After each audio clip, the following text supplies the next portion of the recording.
Assalamualaikum warahmatullahi wabarakatuh. Perkenalkan, nama saya Mira Hartati, salah satu peserta Latsar CPNS Angkatan 28 Kelompok 3 PPPSDM Regional Bandung dari Kabupaten Kuantan Singingi.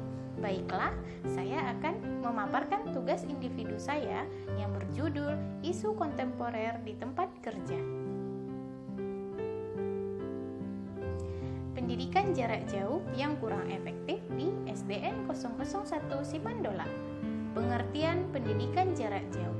Dengan adanya pandemi COVID-19 sejak tahun 2020 ini sangat berdampak pada kegiatan belajar mengajar di berbagai lembaga, termasuk sekolah. Semenjak adanya pandemi COVID ini, baik di pendidikan formal maupun non-formal yang semula tatap muka di kelas menjadi pendidikan jarak jauh dalam jaringan atau disebut juga dengan daring, maupun di luar jaringan atau disebut juga dengan luring, tanpa ruang kelas secara fisik.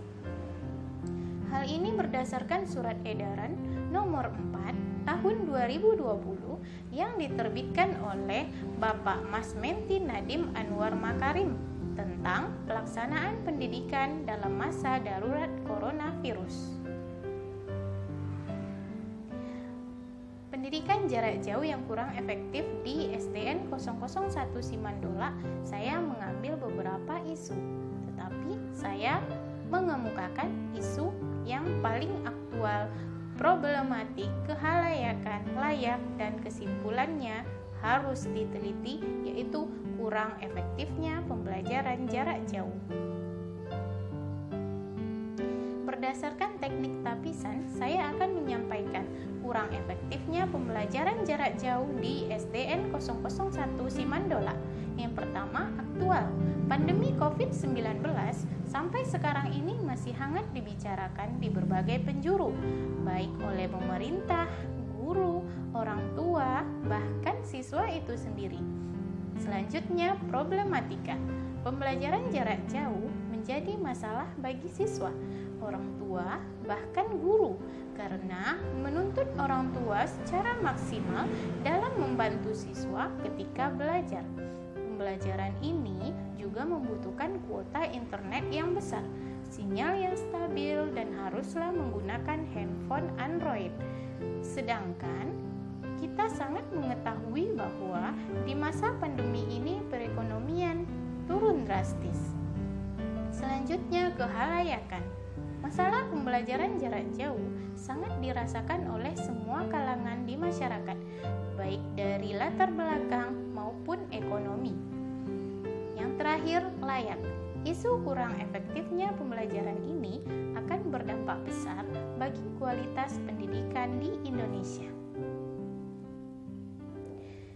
Maka dari itu saya menggunakan teknik isu fishbone diagram, yang mana masalahnya adalah jaringan yang tidak stabil, kuota boros, orang tua gaptek, tidak semua siswa memiliki HP Android, orang tua sibuk bekerja, dan siswa kurang semangat dalam belajar. Berdasarkan analisa tersebut, dapat dianalisis bahwa jaringan di rumah siswa tidak stabil yang menghambat pembelajaran jarak jauh. Selanjutnya, meskipun pemerintah telah memberikan kuota gratis, namun kuota tersebut masih banyak digunakan oleh siswa untuk keperluan di luar pembelajaran. Orang tua gaptek sehingga tidak bisa mendampingi siswa ketika belajar di rumah. Tidak semua siswa memiliki HP Android sehingga menyebabkan kurang efektifnya pembelajaran jarak jauh. Karena orang tua sibuk bekerja, maka mereka tidak bisa mendampingi anaknya ketika belajar di rumah. Terakhir, dikarenakan tidak berhadapan secara langsung dengan guru, siswa menjadi kurang semangat dalam belajar. Pemecahan masalah menggunakan analisis SWOT. Yang pertama, strength. Adanya keinginan guru, orang tua, dan siswa untuk pembelajaran tatap muka kembali. Weakness-nya, tidak semua siswa mempunyai HP. Opportunities, adanya bantuan kuota dari pemerintah. Traitsnya malas belajar. Yang kedua, harapan pandemi COVID-19 segera berakhir. Weakness-nya, kuota internet yang boros. Opportunities-nya, pemberian bantuan kesehatan. Traits-nya, penurunan prestasi. Yang terakhir, kebijakan pemerintah dalam menetapkan pembelajaran jarak jauh di masa pandemi COVID-19. Weakness-nya, orang tua sibuk bekerja. Opportunities-nya, tidak diperbolehkan tatap muka bagi daerah berzona hijau. Traits-nya, putus sekolah.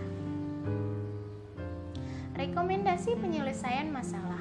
Yang pertama, guru membuat desain pembelajaran interaktif, menyenangkan dan mudah dipahami oleh siswa.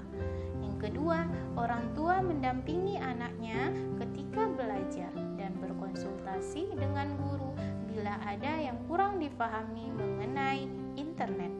Yang ketiga, melakukan pola hidup sehat dengan sering mencuci tangan, menggunakan masker, dan menghindari keramaian.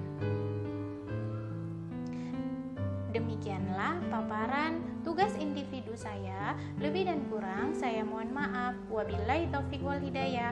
Wassalamualaikum warahmatullahi wabarakatuh.